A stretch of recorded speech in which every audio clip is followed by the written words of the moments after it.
여러분들의 복된 삶이 되시기를 간절히 소망합니다. 디모데 후서는 영적인 아버지가 아들에게 보내는 마지막 유언과 같은 편지라고 계속 말씀드렸습니다. 그리고 디모데 후서 3장은 특별히 말세를 이제 살아가게 될 디모데와 성도들이 어떤 삶을 살아야 할지 아버지의 마음으로 권면하는 말씀이 이 디모데 후서 3장입니다. 그래서 어제 우리 김 목사님 통해서 우리가 말씀을 들었습니다만 바울은 여기서 먼저 구별된 삶을 살아야 한다고 디모데에게 권면했습니다. 말세의 특징은 단순히 세상이 어려워지는 데 있지 않고 바울은 말세의 사람들이 자기 자신을 사랑하며 돈을 사랑하고 쾌락을 사랑하고 그러나 하나님 사랑하기를 거절하는 시대가 될 거라고 말했습니다. 그래서 한마디로 겉으로는 경건의 모양을 가지고 있더라도 복음의 능력을 부인하는 그런 삶을 살아간다고 말씀합니다.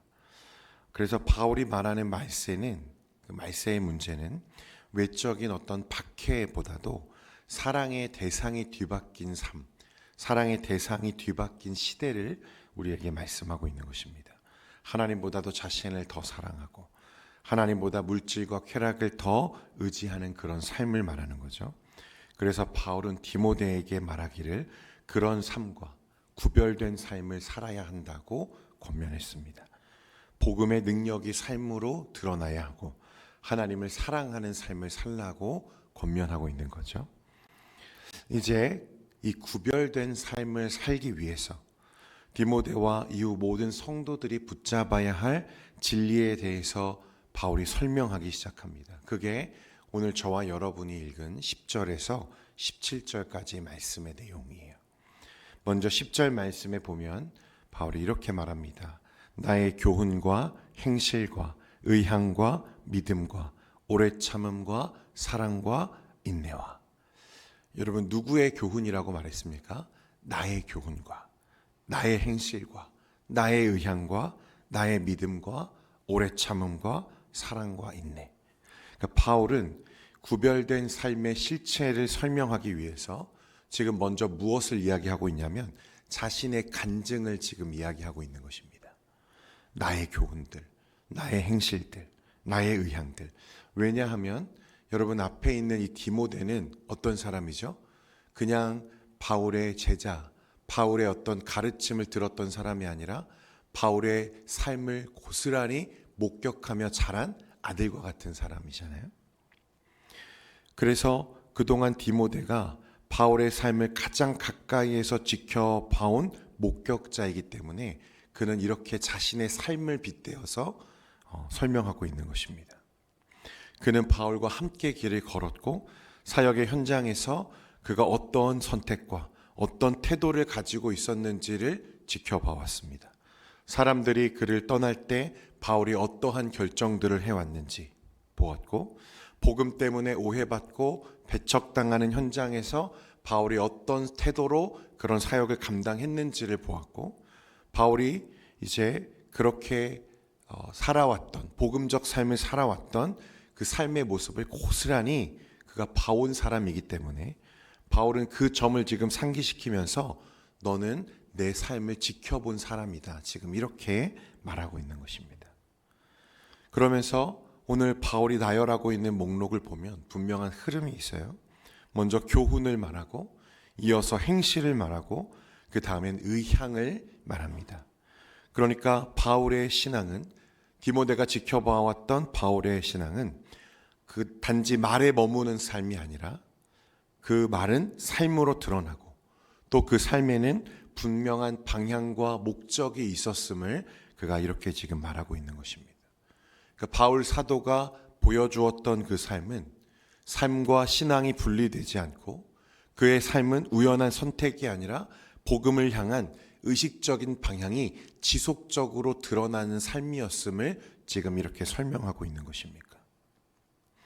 그러니까 여러분 구별된 삶은 잠깐 그렇게 살면 되는 게 아니라 어떤 의욕을 가지고 열정을 가지고 잠깐 그렇게 열심히 주를 섬기는 모습으로 나타나면 되는 게 아니라 지속적 방향을 통해서 삶의 모습을 통해서 증명되고 검증되는 삶임을 바울이 지금 디모데에게 설명하고 있는 것입니다. 순간적인 열심이나 감정의 결과가 아니라 오랜 시간 속에 검증된 삶이라는 것을 말하고 있는 거예요. 여러분, 말세의 사람들은 어떠한 자들이라고 했습니까? 말도 많고 주장도 강합니다. 그리고 하나님보다도 누구를 더 사랑합니까? 자기 자신을 더 사랑한다고 했어요. 그럼에도 불구하고 그들의 겉모습은 어때 보입니까? 경건해 보인다는 거예요.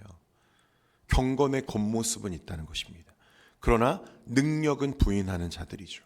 그 말은 자신의 이론과 말을 무엇이 못 따라가는 거죠? 삶이 못 따라가는 자들을 말하는 것입니다.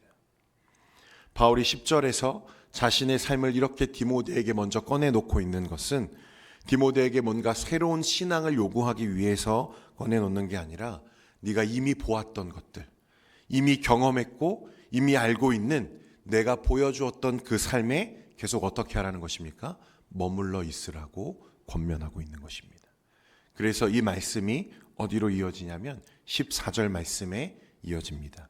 그러므로 너는 배우고 확신한 일에 어떻게 해라? 거하라. 머물러 있으라는 거예요. 그런데 여러분, 그 중간에 보면 바울은 자신의 전 삶을 통해 증명되었던 이 구별된 삶은 어떤 삶인가? 바울은 한마디로 고난받는 삶이었다고 말합니다. 우리 11절 말씀 같이 한번 읽겠습니다. 11절입니다. 시작. 박해를 받음과 고난과 또한 안디옥과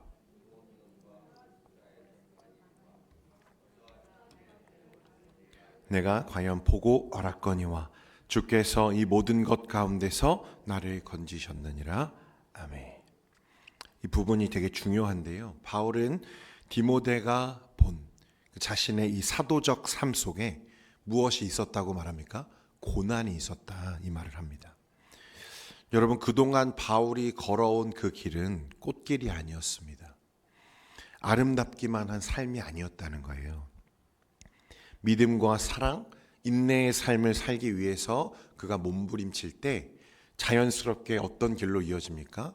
고난의 길, 박해받는 길로 이어졌습니다. 바울이 이제 실제 지명을 언급하죠. 안디옥과 이고니온, 루스드라. 여러분, 이 지역들은 어떤 지역이냐면 바울이 복음을 전하다가 전도 여행을 하다가 쫓겨났던 곳, 돌에 맞았던 곳, 죽은 줄 알고 그를 사람들이 내다 버렸던 그런 지역들이었습니다. 그런데 바울은 놀랍게도 이 고난을 전혀 비극처럼 지금 설명하고 있지 않다는 거예요. 11절 후반에 보면 주께서 이 모든 것 가운데서 나를 어떻게 하셨다? 건지셨다. 하나님은 바울을 고난 없는 길로 인도하지 않으셨습니다. 그러나 그 고난 속에서도 그를 버려두지 않으셨다고 그가 고백합니다. 여러분, 그러니까 바울의 삶이 진실한 구별된 삶이라는 것을 더 확실하게 만들어주는 증거는 무엇이었냐면 주 안에서 그가 감당했던 무엇이죠? 고난이었다고 말하는 것입니다. 여러분, 이것이 너무 중요한 거예요. 내 삶이 저 말세를 살아가는 경건의 모양만 있고 능력은 부인하는 자들과 같지 않고 진실한 삶이었음을 증명하는 확실한 증거는 주와 함께한 고난의 시간들이 내게 있었기 때문이다 라고 말하고 있는 것입니다. 그래서 바울은 12절에 한 걸음 더 나아가서 뭐라고 말합니까? 무릇 그리스도 예수 안에서 경건하게 살고자 하는 자는 무엇을 받으리라? 박해를 받으리라. 이것이 진실한 삶이라고 말하고 있는 거예요. 바울 개인의 이야기가 아니라는 것입니다. 말씀대로 살고자 하는 모든 성도에게 적용되는 진리예요. 경건하게 살려고 하면 세상과 다른 선택을 하게 되고 그 선택은 때로 손해와 오해, 배척을 불러옵니다. 그러나 바울은 말합니다. 그 길이 잘못된 길이 아니라 복음의 길이 원래 그런 길이라는 거예요. 그리고 그 길은 누가 먼저 걸어간 길이죠? 주님이 걸어간 길이고 사도가 바울이 뒤따라 걸어간 길이라고 말하고 있는 것입니다. 그러니 고난이 있더라도 어려움이 있더라도 이상하게 여기지 말고 너는 배우고 확신한 그 일에 거하라. 너는 내가 누구에게 배운 것을 알며, 그렇게 말씀이 이어지는 것입니다. 그러니까 이 말씀들을 우리가 좀 요약해 보면 바울은 먼저 어떤 삶을 살라고 말했습니까? 구별된 삶을 살아라. 구별된 삶. 그들과 같은 삶을 살지 말아라. 그리고 구별된 삶을 사는 건 이런 거야 라고 하면서 사도 자신의 삶을 지금 디모데에게 소개하는 거예요. 그리고 바로 이 지점에서 바울은 이제 너무나 중요한 말씀을 15절 이하에 우리에게 기록해 나갑니다. 여러분 15절부터 17절까지 말씀 같이 한번 한 목소리로 읽겠습니다. 15절부터 17절입니다. 시작. 또 어려서부터 성경을 알았나니 성경은 능히 너로 하여금 그리스도 예수 안에 있는 믿음으로 말미암아 구원에 이르는 지혜가 있게 하느니라. 모든 성경은 하나님의 감동으로 된 것으로 교훈과 책망과 바르게 함과 의로 교육하기에 유익하니 이는 하나님의 사람으로 온전하게 하며 모든 선한 일을 행할 능력을 갖추게 하려 함이라. 아멘. 바울은 자신이 그런 구별된 삶, 고난을 오히려 확신으로 삼으며 그 길을 걸을 수 있었던 이유는 자신의 의지나 결단이나 경험 때문이 아니라 무엇 때문이라고 말하고 있는 것입니까? 성경 때문이었다. 이렇게 말하는 것입니다. 바울에게 성경은 구별된 삶을 요구하는 기준이면서 동시에 그런 삶을 살 수 있게 하는 능력이요 동력이었다고 지금 말씀하고 있는 거예요. 디모데가 배웠던 구별된 삶, 진실한 삶은 바울 개인의 어떤 카리스마나 사도적 모범만으로 유지되는 것이 아니라 그 삶을 가능하게 한 뿌리는 바로 성경에 있다는 것을 우리에게 말씀하고 있다는 것입니다.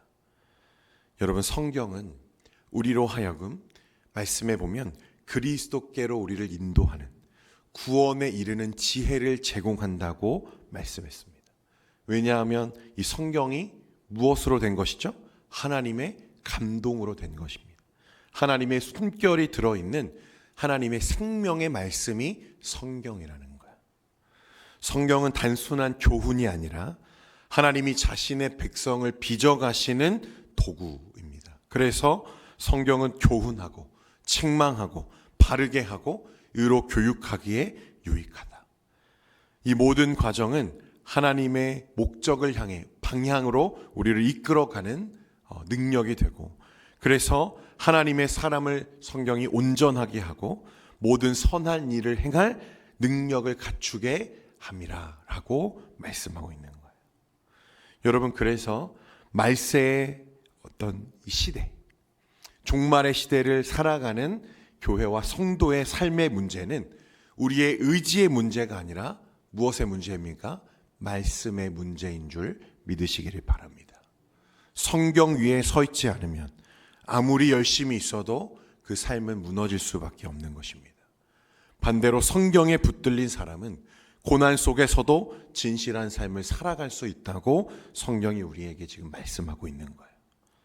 그래서 바울은 디모데에게 구별된 삶을 살기 위해서 애쓰라는 것이 아니라 그런 삶을 가능하게 만드는 하나님의 말씀, 성경을 끝까지 붙들어라. 지금 그렇게 교훈하고 있는 거예요. 여러분, 이 말씀이 아버지가 아들에게 주는 유언이라는 것을 기억하시기를 바랍니다. 너무나 사랑했던 영적인 아버지로서 자신의 아들이라고 스스럼 없이 고백할 수 있었던 디모데 목사에게 마지막 당부하며 남긴 말씀이 이거예요. 성경을 붙잡아라. 성경을. 아들아, 고난이 있더라도 포기하지 말아라. 저 말세의 사람들과 같은 길을 걷지 말아라. 복음과 함께 고난을 받더라도 네가 배우고 확신한 그 성경적 삶, 복음 위에 서 있는 삶을 걸어가라. 그것이 바울 사도가 우리에게 남긴 유언이었습니다. 그러므로 사랑하는 성도 여러분, 저와 여러분도 구별된 삶을 살기를 소망합니다. 바울이 보여준 그 복음의 길 위에 서기를 소망합니다. 무엇보다도 내 개인의 기준과 열심과 나의 경험을 의지하지 마시고 하나님의 말씀, 성경을 붙드는 여러분들 되시기를 주님의 이름으로 축원드립니다. 그 말씀이 이 말세의 시대 속에서도 저와 여러분을 구별된 삶으로 그리고 복음으로 살아가게 하는 유일한 능력이 될 줄 믿습니다.